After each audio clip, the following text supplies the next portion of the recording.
আসসালামু আলাইকুম ওয়া রাহমাতুল্লাহি ওয়া বারাকাতুহু। আউযু বিল্লাহি মিনাশ শাইতানির রাজীম। বিসমিল্লাহির রহমানির রহিম।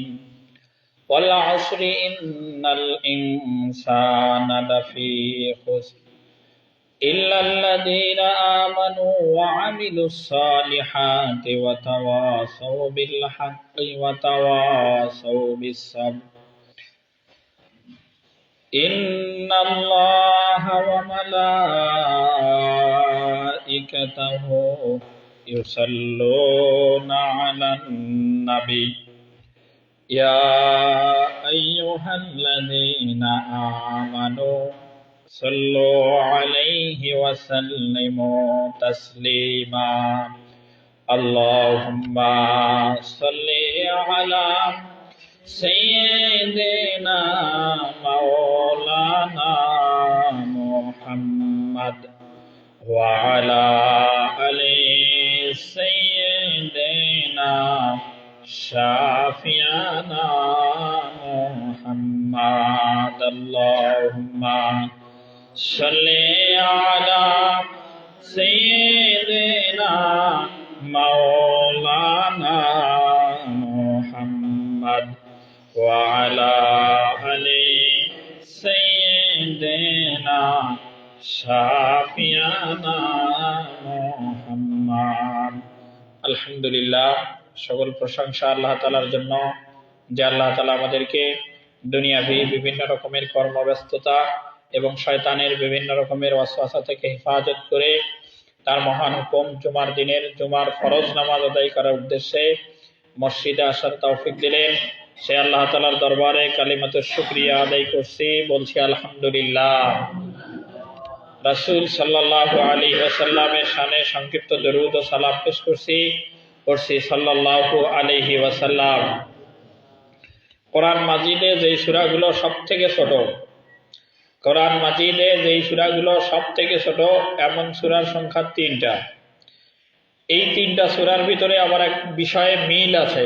সেই মিল হলো 3টা সূরাতেই আবার আয়াতও 3টা করে। প্রথম যেই সূরা সবচেয়ে ছোট সেই সূরার নাম সূরা কাউসার, আয়াত সংখ্যা 3। দ্বিতীয় নম্বরে যেই সূরা সবচেয়ে ছোট সেই সূরার নাম সূরা নাসর, ইজা জাআ নাসরুল্লাহ, এই সূরা তো আয়াত সংখ্যা 3। তৃতীয় নম্বরে যেই সূরা কোরআন মাজিদে সবচেয়ে ছোট এই সূরার নাম সূরা আসর, এই সূরা আসরেও আয়াত সংখ্যা 3। সূরা আসর নবী করিম সাল্লাল্লাহু আলাইহি সাল্লামের মাক্কি জিন্দেগিতে অবতীর্ণ হয়। এই সূরা আসরের পিছনের প্রেক্ষাপট ভিন্ন। সূরা আসর কেন নাজিল হয়, এই নাজিলের প্রেক্ষাপটে ভিন্ন। ইসলামের একেবারে শুরুর দিকের কথা। নবী করিম সাল্লাল্লাহু আলাইহি সাল্লাম যখন নবুয়ত প্রাপ্ত হলেন, মানুষের কাছে যখন প্রথমে ইসলামের দাওয়াত দেওয়া শুরু করলেন, সেই দাওয়াতে রাসূল সাল্লাল্লাহু আলাইহি সাল্লামের আহ্বানে সাড়া দিয়ে সর্বপ্রথম যেই ব্যক্তি মুসলমান হন পুরুষদের মধ্যে, তিনি হলেন আবু বকর সিদ্দিক রাদিয়াল্লাহু তাআলা আনহু। আবু বকর সিদ্দিক রাদিয়াল্লাহু তাআলা আনহু এর সাথে রাসূল সাল্লাল্লাহু আলাইহি সাল্লামের সম্পর্ক কয়েক দিক থেকে। প্রথম, আবু বকর রাদিয়াল্লাহু তাআলা আনহু এবং নবী মুহাম্মদ রাসূলুল্লাহ সাল্লাল্লাহু আলাইহি সাল্লাম উভয় ছিলেন সমবয়সী। আবু বকর রাদিয়াল্লাহু তাআলা আনহু একটু বয়সে বেশি ছিলেন। দ্বিতীয় কথা, আবু বকর রাদিয়াল্লাহু তাআলা আনহু এবং নবী মুহাম্মদ সাল্লাল্লাহু আলাইহি সাল্লাম দুজনেই ছিলেন ব্যবসায়ী সহযোগী, একজন আরেকজনের ব্যবসা বাণিজ্যে বিভিন্ন কাজে সহযোগিতা করতেন। তৃতীয় নাম্বার, রাসূল সাল্লাল্লাহু আলাইহি সাল্লাম হযরত আবু বকর সিদ্দিক রাদিয়াল্লাহু তাআলা আনহুর কন্যা হযরত আয়েশা সিদ্দিকা রাদিয়াল্লাহু তাআলা আনহাকে বিবাহ করার সুবাদে হযরত আবু বকর সিদ্দিক রাদিয়াল্লাহু তাআলা আনহু রাসূল সাল্লাল্লাহু আলাইহি সাল্লামের শ্বশুর। এবং কোরআন মাজিদে আবু বকর রাদিয়াল্লাহু তাআলা আনহুকে রাসূল সাল্লাল্লাহু আলাইহি সাল্লামের সাথে কয়েক জায়গাতে উল্লেখ করা হয়েছে, আয়াত এসেছে। দুই জায়গাতে একেবারে সরাসরি, যে জায়গাগুলো রাসূল সাল্লাল্লাহু আলাইহি সাল্লামের হিজরতের কথা বলতে গিয়ে আল্লাহ তাআলা বলছেন যে ইজ হুমা ফিল গর, ইজ মানে যখন, হুমা মানে দুইজন, ফি মানে মধ্যে, গর মানে ওই শহর নামক গুহা, যেই গুহাতে রাসূল সাল্লাল্লাহু আলাইহি সাল্লাম হিজরত করার সময় আবু বকরকে সাথে নিয়ে গুহার ভিতরে আশ্রয় নেন। এই সময় যে দুইজন ব্যক্তি গুহার ভিতরে আশ্রয় নিল, আল্লাহ তাআলা সেই কথা বলছেন। ঈদ হুমা, ঈদ মানে যখন, হুমা মানে দুইজন, ফিল গার মানে গুহার ভিতরে আশ্রয় নিল। এই দুইজন কারা? ইয ইয়াকুলু লিসাহিবিহি, একজন আরেকজনকে বলল। মাঝখানে কথা আছে ইয ইয়াকুলু, ইয মানে যখন, ইয়াকুলু মানে বলল, সাহিবিহিমা তার সঙ্গীকে। এই বলছিলই আবু বকর রাদিয়াল্লাহু তাআলা। কি বলছিল? যখনই গুহার একেবারে দ্বার প্রান্তে কাফেরেরা পৌঁছে গেছিল, যাদের পায়ের দেখা রাসূল সাল্লাল্লাহু আলাইহি সাল্লামও দেখতে পাচ্ছিলেন, পা, আবু বকর রাদিয়াল্লাহু তাআলা তাদের পা দেখতে পাচ্ছিলেন। দেখে আবু বকর রাদিয়াল্লাহু তাআলা শঙ্কিত হয়ে গিয়েছিলেন এবং নবী মুহাম্মদ সাল্লাল্লাহু আলাইহি সাল্লামকে বলেন, হে আল্লাহর রাসূল, এই তো কাফেরেরা আমাদের একেবারে গুহার মানে প্রবেশেই পৌঁছে গেছে।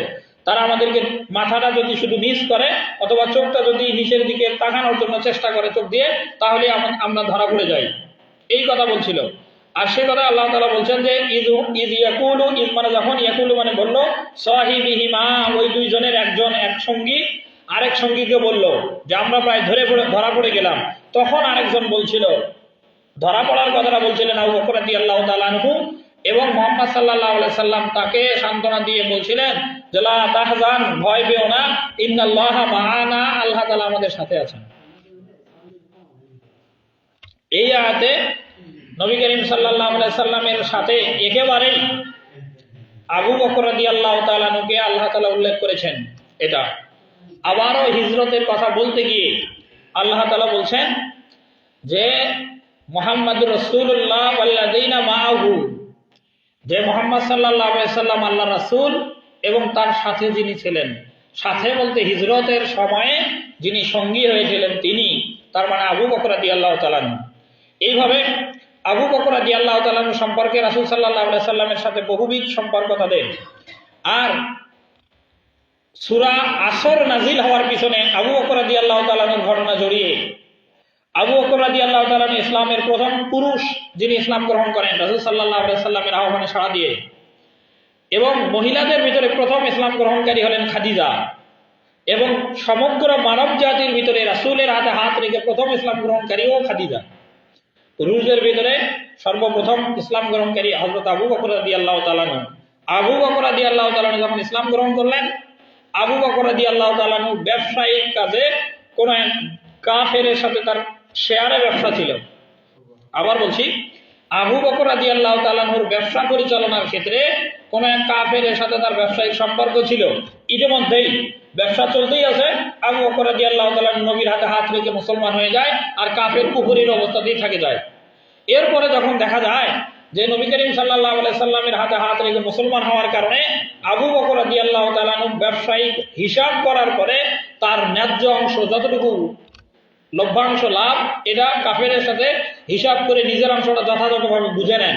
বুঝে নেওয়ার পরে দেখা যায় পুরো অংশটাই গরিব, যারা সেই সময় ইসলাম গ্রহণকারী গরিব সাহাবী, তাদের ভিতরে বন্টন করে দেন। আবু বকর রাদিয়াল্লাহু তাআলা কাফেরের সাথে বন্ধুত্ব করে ব্যবসায় শেয়ার পার্টনার আগে থেকেই। আবু বকর রাদিয়াল্লাহু তাআলা ইসলাম গ্রহণ করেছেন, তারপরে যখন ব্যবসার বাৎসরিক হিসাব হয়, হিসাবে যেই পরিমাণ টাকা লাভ হয়, লাভের অর্ধেক আবু বকর রাদিয়াল্লাহু তাআলা নিজে বুঝে নেন। বুঝে নেওয়ার পরে নিজের অংশটা গরিবদেরকে দান করে দেন। গরিব সাহাবী যারা ইসলামের জন্য তিনি ব্যয় করে দেন। এই ব্যয় করার কারণে পরবর্তীতে যখন কাফের শেয়ার পার্টনার জানতে পারে যে রাসূল সাল্লাল্লাহু আলাইহি সাল্লামের হাতে হাত রেখে আবু বকর মুসলমান হয়েছে, ব্যবসার যে লাভ, এই লাভের টাকাটা পুরোটাই দান করে দিয়েছে, এই বিষয়গুলো জানার পরে নবী করিম সাল্লাল্লাহু আলাইহি সাল্লামকে এবং আবু বকর রাদিয়াল্লাহু তাআলা আনহুকে ওই কাফের শেয়ার পার্টনার যে ছিল সে বিভিন্নভাবে কথা বলে। আবু বকরকেই লক্ষ্য করে বলে যে আবু বকর, তোমার ব্যবসায় লোকসান হয়ে গেল। লোকসানের ব্যাখ্যা কি? কাফের বলতেছিল যে তুমি আমার সাথে শ্রম দিয়ে, অর্থ দিয়ে ব্যবসা করে যে পরিমাণ লাভ অর্জন করলে, আর এটা এমনিতেই কোনো কারণ ছাড়াই আরেকজনকে দিয়ে দিলে। দানের যে গুরুত্ব, দানের যে ফজিলত, সহযোগিতার যে গুরুত্ব ইসলামে আছে, এটা আবু বকর রাদিয়াল্লাহু তাআলা বুঝতে পেরেছেন কারণে দান করেছেন। কাফের বুঝতে পারে নাই কারণে তার কাছে মনে হয়েছে এটা লোকসান। তখন আবু বকর রাদিয়াল্লাহু তাআলা বলেন যে আমার লোকসান হয় নাই, বরং আমি লাভবান হয়েছি। এই ঘটনাটাকে কেন্দ্র করে সূরা আসর নাযিল হয়। কাফের বিবেচনায় আবু বকর রাদিয়াল্লাহু তাআলা ব্যবসার মূলধনের অর্থটা দান করার কারণে লোকসান মনে করেছে কাফের, কিন্তু আসলে এই ব্যক্তি দান করার কারণে লোকসান বা ক্ষতিগ্রস্তের মধ্যে নয়। প্রকৃতপক্ষে কারা ক্ষতিগ্রস্ত সেই কথা আল্লাহ তাআলা বললে সূরা আসর নাজিল করেন। আল্লাহ তাআলা বলেন যে ওয়াল আসরি, সময় বা যুগ, বা পরবর্তীতে রাসূল সাল্লাল্লাহু আলাইহি সাল্লামকে আল্লাহ তাআলা বলছেন যে ইতিহাস, সময় বা যুগের কসম, যে ইন্নাল ইনসানা লাফি খুস, সকল মানুষ ক্ষতির মধ্যেই আছে, তবে ক্ষতির মধ্যে তারা নাই। পরের আয়াত, 4 শ্রেণীর মানুষ ক্ষতির মধ্যে নাই। ইল্লাল্লাযিনা আমানু, 1 নম্বর ঈমানদারেরা ক্ষতির মধ্যে নাই, যারা ঈমান এনেছে তারা ক্ষতির মধ্যে নাই। এটাই আবু বকর রাদিয়াল্লাহু তাআলার উদ্দেশ্য, যে আবু বকর রাদিয়াল্লাহু তাআলা ইসলাম গ্রহণ করেছেন, ঈমান আল্লাহর প্রতি এনেছেন, অতএব আবু বকর রাদিয়াল্লাহু তাআলা ক্ষতির মধ্যে নাই। বিপরীত কথা না, যারা ঈমান আনে নাই, এখনো কুফরের মধ্যে আছে, তারাই ক্ষতিগ্রস্ত। এই আয়াতটাই যেন বলতেছে যে আবু বকর রাদিয়াল্লাহু তাআলা ক্ষতির মধ্যে নাই, আবু বকর রাদিয়াল্লাহু তাআলা ঈমান আনার কারণে লাভবান। বিপরীতে তার যে শেয়ার পার্টনার কুফরের মধ্যে থাকার কারণে সে ক্ষতিগ্রস্ত। পরের শব্দ যে ওয়ামিলুস সালিহাত, যারা নেক কাজ করে। এইখানে নেক কাজ শব্দটা ব্যাপক।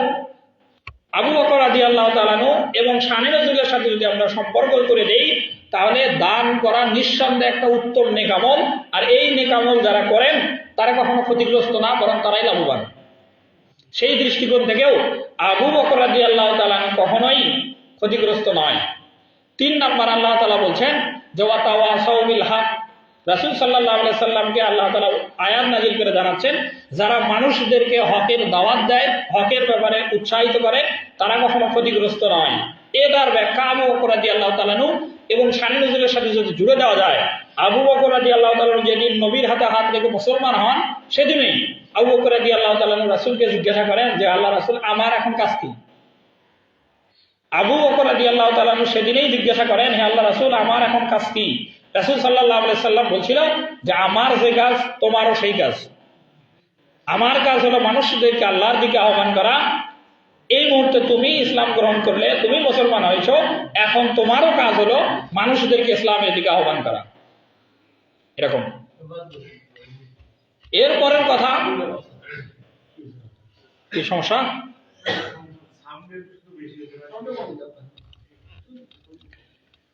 আবু বকর রাদিয়াল্লাহু তাআলা যখন বলছিলেন যে আমার কাজ কি হবে, রাসূল সাল্লাল্লাহু আলাইহি সাল্লাম আবু বকর রাদিয়াল্লাহু তাআলাকে বলেন যে তোমার কাজ আমার মতোই, আমি মানুষদেরকে আল্লাহর দিকে রাখি, তুমিও আল্লাহর দিকে রাখবে। আর সূরা আসরে 3 নাম্বার যে বৈশিষ্ট্য আল্লাহ তাআলা দিয়েছেন, ওয়াতাওয়াসাউ বিল হক, মানুষদেরকে হকের দিকে আহ্বান করবে, এটা। এরপরে 4 নাম্বার আল্লাহ তাআলা বলছেন যে ওয়াতাওয়াসাউ বিস সাবর। ওয়াতাওয়াসাউ বিস সাবর শব্দের অর্থ হলো যে সবরের আদেশ করা, সবরের পরামর্শ দেওয়া, সবরের জন্য একে অপরকে উদ্বুদ্ধ করা।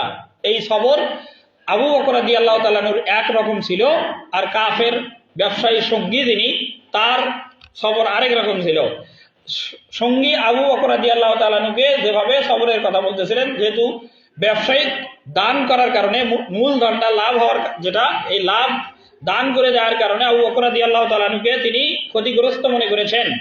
আর নবী করিম সাল্লাল্লাহু আলাইহি সাল্লাম দান করার ব্যাপারে উৎসাহ দিয়েছেন, এই কারণে আবু বকর রাদিয়াল্লাহু তাআলা দান করেন। আর আবু বকর রাদিয়াল্লাহু তাআলা দান করার কারণে যে তার যে মালের আর্থিক ক্ষতি, কাফের এটা দেখেছে, মনে করেছে যে আর্থিক ক্ষতি হয়ে গেল। আসলে এটা ক্ষতি না, বরং এটা যদি সে ধৈর্য ধরে দুনিয়াতে, যে আমার সামান্যতম দান করলাম, এর প্রতিদান আল্লাহ তাআলা তাকে অগণিত দিবেন। ভিন্ন আয়াত আছে, ইন্নামা ইউওয়াফাস সাবিরুনা আজরুহুম বিগাইরি হিসাব। আল্লাহ তাআলা যারা সবর করে, ধৈর্য ধরে, তাদেরকে এত অফুরন্ত নিয়ামত দান করবেন, এত প্রতিদান দান করবেন যে মানুষেরা বিগাইরি হিসাব, মানে হিসাব করতে পারবে না। এ হচ্ছে শানে নজুলের সাথে সম্পর্ক রেখে সূরা আসর। এরপরে সূরা আসর সম্পর্কে হযরত ইমাম শাফি রাহমাতুল্লাহ আলাইহি বলেন যে কেউ যদি তার জীবনটা সুন্দর করে ইসলামের হুকুমের উপরে চালাতে চায়, সূরা আসরই তার জন্য যথেষ্ট। ইমাম শাফি 4 মাযহাবের এক মাযহাবের ইমাম, শাফি মাযহাবের ইমাম, তিনি বলেন কেউ যদি চায় যে আমার জীবনটা ইসলামের উপরে আমি চালাই, তাহলে ওই লোকটার জন্য সূরা আসরই যথেষ্ট। এরপরে সাহাবীদের ক্ষেত্রে সূরা আসরের গুরুত্ব এমন ছিল, সাহাবীরা রাসূল সাল্লাল্লাহু আলাইহি সাল্লামের কাছ থেকে সূরা আসরের গুরুত্ব, ফজিলত, মর্যাদা বা মানব জীবনের প্রয়োজনীয়তা, কিসে লাভ কিসে ক্ষতি, এই বিষয়টাকে এত বেশি পরিমাণে তারা উপলব্ধি করতে পেরেছিলেন। এটা একটা নিয়মিত ওজিফার মতো তারা বানিয়ে নিয়েছিলেন। কেমন? যে সাহাবীরা বলেন যে একজন সাহাবীর সাথে আরেকজন সাহাবী যখনই সাক্ষাৎ হতো লাম ইয়াতাফাররাকা, তো তারা কখনোই আলাদা হতো না। একজন আরেকজনের সাথে প্রথমত দেখা হওয়া এবং কখনোই আলাদা হতো না, মানে আলাদা হওয়ার আগেই সূরা আসর তারা একজন আরেকজনকে পাঠ করে এর যা শিক্ষা, এর যা গুরুত্ব, এটা তারা আলোচনা করতেন। সূরা আসর যখনই একজন সাহাবীর সাথে আরেকজন সাহাবীর দেখা হতো তখনই তারা সেটা নিয়ে আলোচনা করতেন। সূরা আসরের শেষ শব্দ ওয়াতাওয়াসাউ বিস-সাবর, সবরের ব্যাপারে আল্লাহ তাআলা যে মানুষদেরকে পরামর্শ দেওয়ার কথা বলছেন, একজন মানুষ আরেকজন মানুষকে পরামর্শ দিয়েই থাকে, আর এই পরামর্শের সবথেকে বেশি দাবিদার হলো নিজের আহাল যারা তারা। একজন পিতা হিসেবে সন্তানকে, লোকমান আলাইহিস সালাম পিতা হিসেবে তার সন্তানকে যে ব্যাপারগুলোতে উপদেশ দিচ্ছিলেন তার মধ্যে অন্যতম একটা উপদেশ সবরের। সূরা লোকমানের নামে সূরা লোকমান আল্লাহ তাআলা অবতীর্ণ করেছেন। এই সূরাতে 17 নম্বর আয়াতে আল্লাহ তাআলা বলেন, ইয়া বুনাইয়া আকিমিস সালাত ওয়া আমুর বিল মারুফ ওয়ানহা আনিল মুনকার ওয়াসবির আলা মা আসাবাক ইন্না যালিকা মিন আযমিল উমুর। এই আয়াতেই 4টা উপদেশের কথা বলা আছে। ইয়া বুনাইয়া, লোকমান আলাইহিস সালাম তার সন্তানকে বলতেছেন, ইয়া বুনাইয়া, হে আমার কলিজার টুকরা সন্তান, আকিমিস সালাত, প্রথমত তুমি নামাজ কায়েম করো। লোকমান আলাইহিস সালাম জানেন একজন সন্তানের জন্য কোন উপদেশ সবথেকে বেশি ফলপ্রসূ।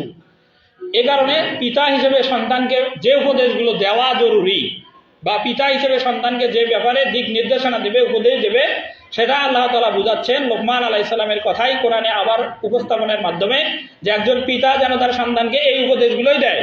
আর লোকমান আলাইহিস সালাম পিতা হিসেবে তার সন্তানকে যে উপদেশগুলো দিয়েছেন আল্লাহর কাছে এগুলো পছন্দ হয়েছে। এ কারণে আল্লাহ তাআলা 1000 বছর পরে নবী মুহাম্মদ সাল্লাল্লাহু আলাইহি সাল্লামের কাছে আয়াত নাজিল করেছেন ওই কথা দিয়েই, যে ইয়া বুনাইয়া আকিমিস সালাত, হে আমার সন্তান, প্রথম উপদেশ তোমার প্রতি যে তুমি নামাজ কায়েম করবে। ওয়া আমুর বিল মারুফ, দ্বিতীয় উপদেশ হলো যে তুমি মানুষদেরকে সৎ কাজের আদেশ করবে।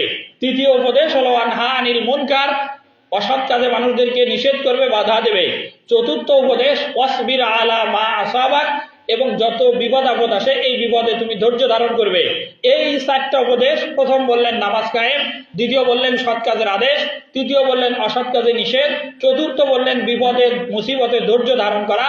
এরপরে আবার লোকমান আলাইহিস সালাম নিজের থেকেই চতুর্থটার ব্যাখ্যা করতেছেন এভাবে, ইন্না যালিকা মিন আযমিল উমুর, যে বিপদের সময় ধৈর্য ধারণ করা সবথেকে কঠিন বা দৃঢ়তার কাজ।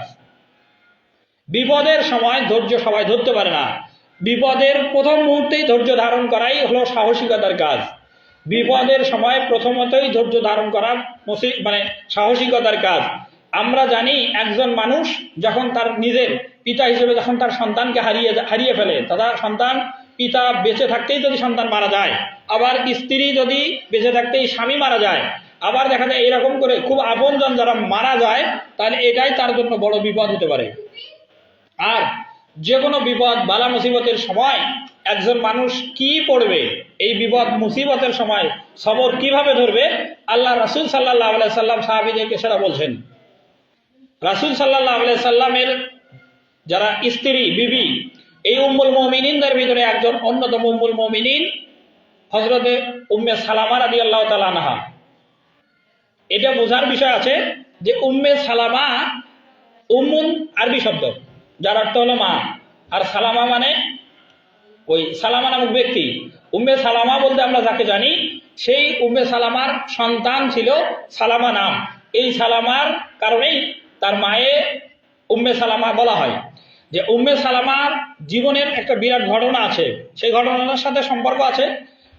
ঘটনাটা এরকম যে হযরতে উম্মে সালামা রাদিয়াল্লাহু তাআলা আনহা মক্কাতে জন্মগ্রহণ করেন। তিনি জন্মগ্রহণ করেন যে গোত্রে, এই গোত্রের নাম হলো মাখজুম। আর আবু সালামা তার স্বামী, আবু সালামা জন্মগ্রহণ করেন বনু আসাদ গোত্রে। যেই জামানাতে উম্মে সালামা জন্মগ্রহণ করেন সেই জামানাতেই এই দুই গোত্রের, মাখজুম গোত্রের আর আসাদ গোত্রের ভিতরে একটা দ্বন্দ্ব ছিল। আর এই দ্বন্দ্বের মধ্যেই হঠাৎ করে যে কোনো একটা সিদ্ধান্তের কারণে উম্মে সালামা এবং আবু সালামা এই দুইজনের ভিতরে বিবাহের বন্ধন হয়ে যায়। যখন এই বিবাহ হয়ে যায়, দুই গোত্রের যারা গোত্র প্রধান বা বয়োজ্যেষ্ঠ লোক, তারা এটা ভেবে নেয়, চিন্তা করে যে হয়তোবা এদের বিবাহের মাধ্যমেই দুই গোত্রের ভিতরে যে দ্বন্দ্ব ঝগড়া বা মারামারি, এটা হয়তো বন্ধ হয়ে যাবে। কিন্তু দেখা গেল যে উম্মে সালামার সাথে যখনই বিবাহ হয়ে গেল, আর মাখজুম গোত্রের ছিল উম্মে সালামা, আর আসাদ গোত্রের ছিল আবু সালামা। এই আবু সালামা এবং উম্মে সালামা দুইজনেই ইসলাম গ্রহণ করার কারণে যখনই প্রথম হিজরত করার সৌভাগ্য অর্জন করেন উম্মে সালামা এবং আবু সালামা এরা দুইজনেই হিজরত করে আবিসিনিয়ায় হিজরত করেন। আবিসিনিয়ায় 7 পারা প্রথম পৃষ্ঠা প্রথম যে আয়াত, ওয়াইজা সামিউ মা উনজিলা ইলার রাসূল তারা আয়ুনুহুম তাফিদু মিনাদ দামঈ মিম্মা রাফু মিনাল হক। এই আয়াতে আবিসিনিয়ার হিজরতের কথা বলা আছে। যখন মক্কার লোকেরা হিজরত করে আবিসিনিয়ায় বাদশা নাজ্জাশীর কাছে গিয়েছিল, বাদশা নাজ্জাশী সেই সময় মুসলমানদেরকে জিজ্ঞাসা করেছিল যে তোমরা কোন নবীর দাওয়াত কবুল করেছো এবং কোন আল্লাহকে তোমরা রব হিসেবে গ্রহণ করেছো, এবং নবী মুহাম্মদ সাল্লাল্লাহু আলাইহি সাল্লামের কাছে কি অবতীর্ণ হয়েছে যে কিতাব, সেই কিতাবে কি বলা আছে এটা আমাদেরকে পাঠ করে শোনাও। এই সময় বাদশা নাজ্জাশী মুসলমানদের কাছ থেকে কোরআন শরীফের আয়াত শুনে তিনি চোখ থেকে পানি বের করেছিলেন এবং তিনি যে বুঝতে পেরেছিলেন যে এই আয়াতগুলো আসলে মানুষের বানানো নয়, নবী মুহাম্মদ সাল্লাল্লাহু আলাইহি সাল্লাম নিজের থেকে রচনা করে নাই, বানায় নাই, এগুলো আল্লাহ তাআলার পক্ষ থেকে অবতীর্ণ হয়েছে। আল্লাহ সেই কথাই এই আয়াতে বলছেন যে ওয়াইজা সামিউ, ওয়া মানে এবং, ইজা মানে যখন, সামিউ মানে শোনেন, মা আনজালাল্লাহ, মা মানে যা, আনজালাল্লাহ মানে আল্লাহ যা অবতীর্ণ করেছেন। মানে বাদশা নাজ্জাশী যখন শুনলো আল্লাহ কি নাজিল করেছেন মুহাম্মদ সাল্লাল্লাহু আলাইহি ওয়াসাল্লামের কাছে, তারা আয়ুনুহুম, তারা মানে দেখা, সাহাবীরা দেখলো, আয়ুনুহুম তাদের চোখ থেকে, বাদশা নাজ্জাশীর চোখ থেকে, তাফিদু মানে কান্নার পানি বের হওয়া, দামঈ মানে হলো চোখের পানি, তারা আয়ুনুহুম তাফিদু মিনাদ দামঈ, যে তাদের চোখ থেকে পানি বের হচ্ছিল। এটা বাদশা নাজ্জাশী কোরআন শুনেই চোখ থেকে পানি বের করেছেন, আর এটা সাহাবীরা দেখছেন, আর আল্লাহ সেই কথা বলছেন। এই আয়াত শেষ কথা আল্লাহ তাআলা বলছেন যে ফাকতুমনা মিনাশ শাহিদিন, ফাকতুমনা মাআশ শাহিদিন, যে বাদশা নাজ্জাশী সেই সময় সত্য চিনতে পেরেছিলেন, এবং এই চিনতে পারার কারণে বাদশা নাজ্জাশীর দরবারে যারা মানুষ ছিলেন তাদের অনেকেই সাহাবীদের হাতে হাত রেখে মুসলমান হয়ে যান। এবং এই কথাই আল্লাহ তাআলা বলছেন যে ফাকতুমনা, এই উপস্থিত মানুষদের মধ্যে থেকে কিছু মানুষ বাদশা নাজ্জাশীর সামনেই সাহাবীদেরকে বলছিলেন যে ফাকতুমনা, আপনি আমাদের জন্য লিখে নেন মা শাহিদিন, শাহিদিন মানে হলো সাক্ষ্যদাতা।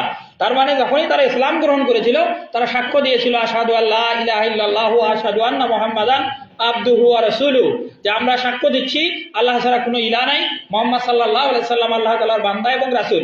এটা যেহেতু কালেমায়ে শাহাদাত, আর এই কালেমায়ে শাহাদাতের কারণেই ওই উপস্থিত লোকেরা বলছিল যে ফাকতুমনা, আমাদের জন্য লিখে নেন মা শাহিদিন, যারা সাক্ষ্য দিয়েছে আল্লাহ এক, তাদের ভিতরে আমাদেরকেও আল্লাহ আপনি আমাদেরকে শামিল করে নেন। এই কথা, এই যে বাদশা নাজ্জাশীর কাছে আবিসিনিয়ায় হিজরত করে যাওয়ার কথা, এই কথাই আল্লাহ তাআলা এই উম্মে সালামা রাদিয়াল্লাহু তাআলা এবং আবু সালামা, যিনি এদের মানে নসিব করেছিলেন যে তারা মক্কা থেকে ইসলামের জন্য প্রথমেই হিজরত আবিসিনিয়ায় করেন, এবং আবিসিনিয়ায় যে সকল মুসলমান প্রথমে হিজরত করেন তাদের ভিতরে উম্মে সালামা, আবু সালামা অন্যতম। এবং আবিসিনিয়ায় হিজরত করে প্রথম যে সন্তান জন্মগ্রহণ করেন মুসলমানদের মধ্যে থেকে, তিনি হলেন এই সালামা নামক যে সন্তান, এই সালামাই প্রথম জন্মগ্রহণ করেন আবিসিনিয়ায় হিজরত করে। আবিসিনিয়ায় মুসলমানদের অনেক লোক হিজরত করেছে, কিন্তু তাদের কোনো সন্তানেই সেখানে প্রথম জন্মগ্রহণ করে নাই। প্রথম সন্তান হিসেবে জন্মগ্রহণ করেছেন আবিসিনিয়ায় সালামা। এ কারণে তিনি পরবর্তীতে প্রসিদ্ধি লাভ করেন যে আবিসিনিয়ায় হিজরত করে প্রথম এই মহাজির যারা, তাদের ভিতরে সালামা প্রথম জন্মগ্রহণ করেন। এ কারণেই তিনি প্রসিদ্ধি লাভ করেন। এর কারণে বাবাকে আবু সালামা বলা হয়, মাকে উম্মে সালামা বলা হয়। এই আবু সালামা রাসূল সাল্লাল্লাহু আলাইহি সাল্লামের সামনে একদিন উপস্থিত, এবং রাসূল সাল্লাল্লাহু আলাইহি সাল্লাম বলছেন যে ইজা আসাবাতহুম মুসিবাত, যখন তোমাদের কারোর কাছে বিপদ অবতীর্ণ হয় তখন তোমরা বলবে ইন্না লিল্লাহি ওয়া ইন্না ইলাইহি রাজিউন, যে আল্লাহ তাআলাই আমাদেরকে সবকিছু দিয়েছেন এবং সবকিছুর প্রত্যাবর্তন আল্লাহ তাআলার কাছেই। এই কথা আবু সালামা রাসূলের কাছ থেকে শোনেন। এরপরে রাসূল আরো দোয়া বলেন, আল্লাহুম্মা আজিরনি ফি মাসিবাতি ওয়াখলুফ লি খায়রাম মিনহা। এই আল্লাহুম্মা আজিরনি ফি মাসিবাতি এটা রাসূলের হাদিস। আর ইন্না লিল্লাহি, এই যে ইজা আসাবাতহুম মুসিবাতুন ক্বালু ইন্না লিল্লাহি ওয়া ইন্না ইলাইহি রাজিউন, এটা সূরা বাকারার আয়াত। আল্লাহ তাআলা বলেন যে যখন কোনো মুসিবত আসবে তখন বলবে যে ইন্না লিল্লাহি ওয়া ইন্না ইলাইহি রাজিউন, আমরা আল্লাহর জন্য এবং আমরা আল্লাহর কাছেই ফিরে যাব। আর রাসূল সাল্লাল্লাহু আলাইহি সাল্লাম বলছেন যে আল্লাহুম্মা আজিরনি ফি মুসিবাতি, আল্লাহুম্মা মানে হে আল্লাহ, আজিরনি মানে আমাকে আপনি দান করেন প্রতিদান হিসেবে, আজরুন মানে প্রতিদান, আর ইয়া নিসবতি, যে ফাইল যে কর্তা যে কথা বলে তার দিকেই নিসবত হয়। আল্লাহুম্মা আজিরনি ফি মুসিবাতি, মুসিবাতি মানে বিপদের সময় আমাকে উত্তম প্রতিদান দেন, তার মানে বিপদের সময় যথাযথভাবে ধৈর্য ধারণ করার তৌফিক আল্লাহ আমাকে দান করেন। এবং অখলুফলি খায়রাম মিনহা, যে ব্যাপারটাতে আপনি আমাকে বিপদ দিয়েছেন তার থেকে উত্তম কিছু আমাকে দান করেন। অখলুফ মানে স্থানান্তর করে দেন, খায়রাম মিনহা যেটা হারালাম তার থেকে উত্তম, যে জিনিস আমার হারালো তার থেকে যেন উত্তম আমি পাই, আল্লাহ আপনি আমাকে সেই মানে সেটার তৌফিক দান করেন, এই দোয়া বলছে। তো আবু সালামা রাদিয়াল্লাহু তাআলা আনহু রাসূল সাল্লাল্লাহু আলাইহি সাল্লামের কাছ থেকে এই হাদিস শুনে এসে তার স্ত্রী উম্মে সালামাকে বলেন। এই উম্মে সালামার সাথে সাথে দোয়া এবং এই ঘটনাটা মনে রাখেন। বেশ কিছুদিন যাওয়ার পরে রাসূল সাল্লাল্লাহু আলাইহি সাল্লামের এই বিশিষ্ট সাহাবী আবু সালামা ইন্তেকাল করেন। ইন্তেকাল করার সাথে সাথেই স্ত্রী হিসেবে স্বামীর সেই কথা রাসূল থেকে শুনে এসেছেন, যেটা এটা উম্মে সালামা পাঠ করেন। প্রথমত বলেন ইন্না লিল্লাহি ওয়া ইন্না ইলাইহি রাজিউন, যে আল্লাহ পক্ষ থেকেই আমার স্বামী আমার জন্য নির্বাচিত হয়েছিল এবং তিনি ইন্তেকাল করেছেন, আল্লাহর কাছেই ফিরে গেছেন। এরপরে রাসূলের শেখানো যে দোয়া আল্লাহুম্মা আজিরনি ফি মুসিবাতি ওয়াখলুফ লি খায়রাম মিনহা, আল্লাহ আমাকে এই মুসিবতের সময় ধৈর্য ধারণ করার তৌফিক দান করো এবং তার থেকে উত্তম আমাকে কিছু দান করো, এই দোয়া পড়েন। এরপরে দেখা যায় পরবর্তীতে উম্মে সালামা রাদিয়াল্লাহু তাআলা আনহার কাছে বিভিন্ন মানুষের পক্ষ থেকে বিবাহের প্রস্তাব আসে।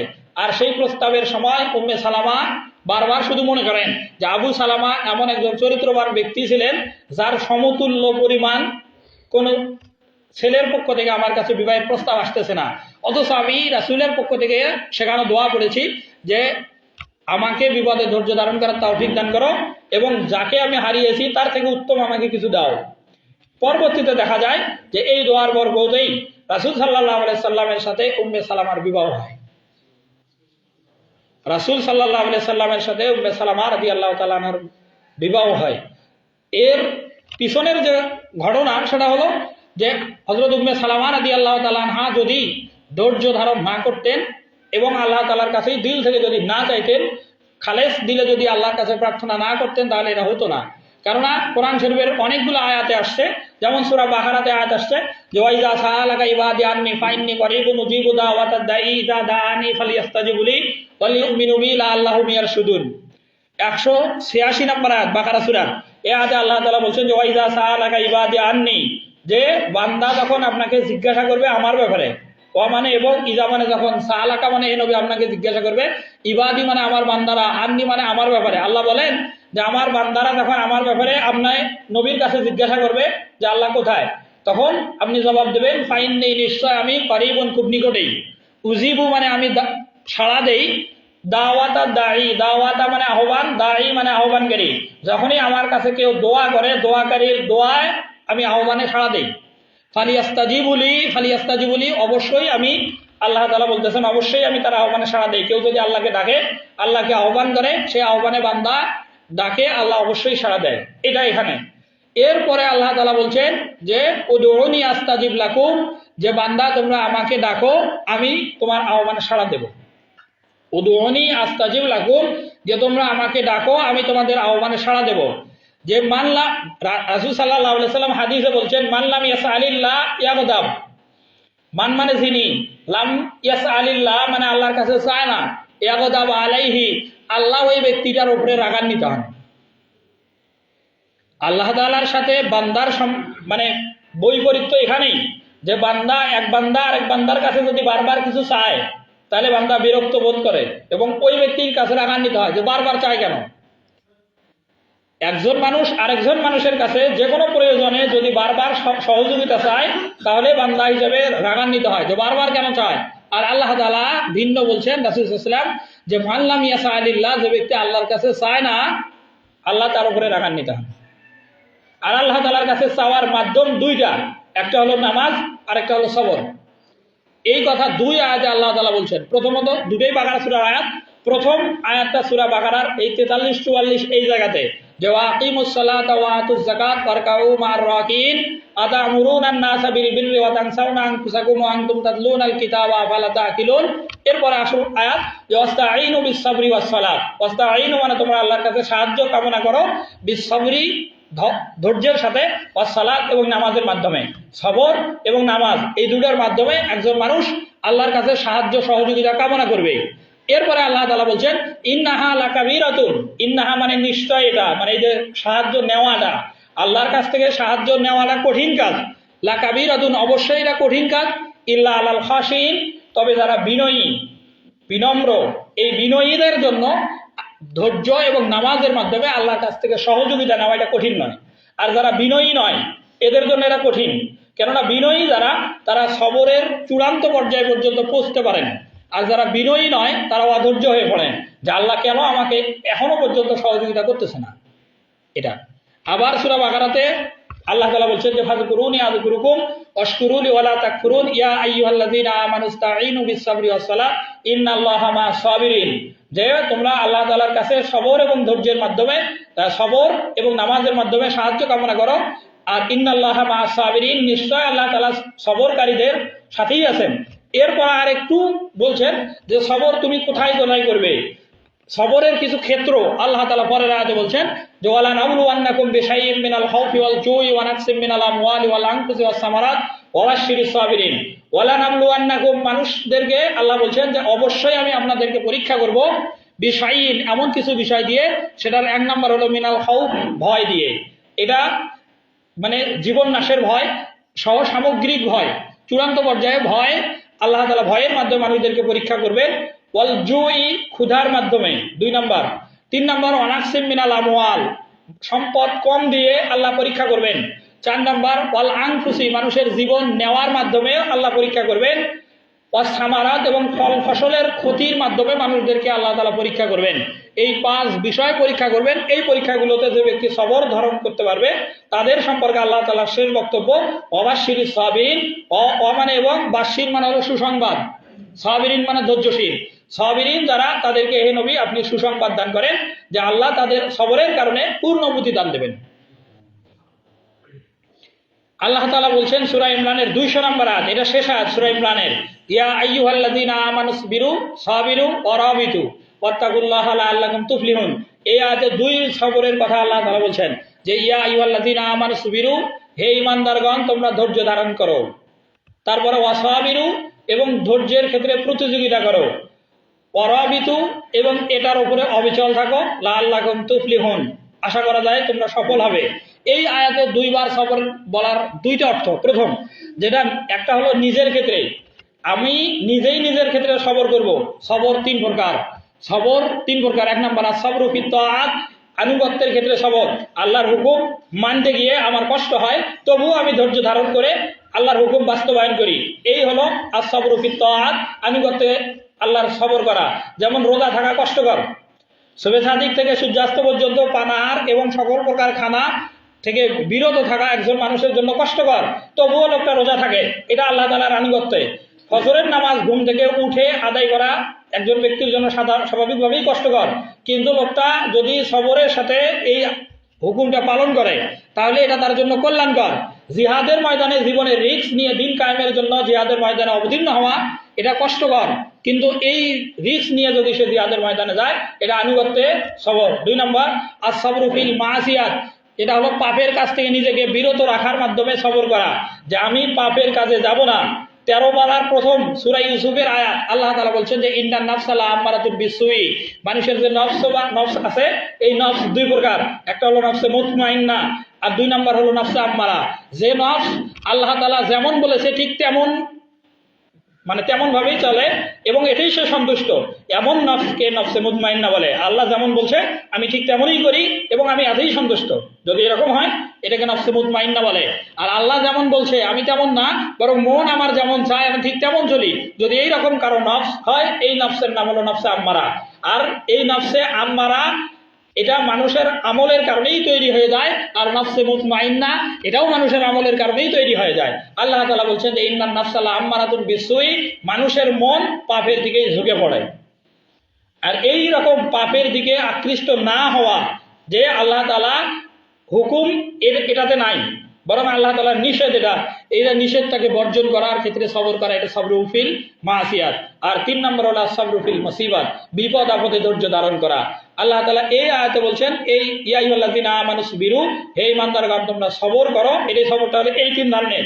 পরের শব্দ অসাবিরু, অসাবিরু হলো শত্রুর মোকাবেলায় ধৈর্য ধারণ করা। শত্রুর মোকাবেলায় ধৈর্য ধারণ করা, জিহাদের ময়দানে শত্রু আমাকে আক্রমণ করেছে, এর মোকাবেলায় আমার কষ্ট হচ্ছে, তবু আমি সবর করতেছি। এই সবরকে দ্বিতীয় আয়াতে দ্বিতীয় শব্দ সবর হিসেবে আল্লাহ তাআলা বলছে। এরপরে বলছেন ওয়ারাবিতু, যদি তোমরা এটার উপরে অটল থাকো তাহলে আল্লাহ তাআলা বলছেন যে লাআল্লাকুম তুফলিহুন, আশা করা যায় তোমরা সফল কাম হবে। এই সফল কামের অর্থ কি? এই সফল কামের অর্থ হলো একজন মানুষ জাহান্নামী থেকে জান্নাতি হতে পারবে। আল্লাহ তাআলা বলছেন যে ফামান যুহজিহা আনিন নার ওয়া উদখিলাল জান্নাহ ফাকাদ ফাজ, সফল সেই সে ব্যক্তি জাহান্নাম থেকে রক্ষা পেল এবং জান্নাতের ভিতরে প্রবেশ করলো। ফা মানে অতঃপর, মান মানে যিনি, যুহজিহা মানে রক্ষা পেল, আনিন নার মানে জাহান্নাম থেকে, ওয়া উদখিলা, ওয়া মানে এবং, উদখিলা মানে প্রবেশ করলো, জান্নাত মানে বেহেশত, যে বেহেশতের ভিতরে প্রবেশ করলো, ফাকাদ ফাজ সে যেন নিশ্চিত সফল হয়ে গেল। আল্লাহ তাআলা আমাদেরকে জাহান্নাম থেকে নিষ্কৃতির মাধ্যমে জান্নাতি হওয়ার উপযোগী আমলগুলো যথাযথভাবে করার তৌফিক সকলকে দান করুক। সকলে বলে আল্লাহুম্মা আমিন।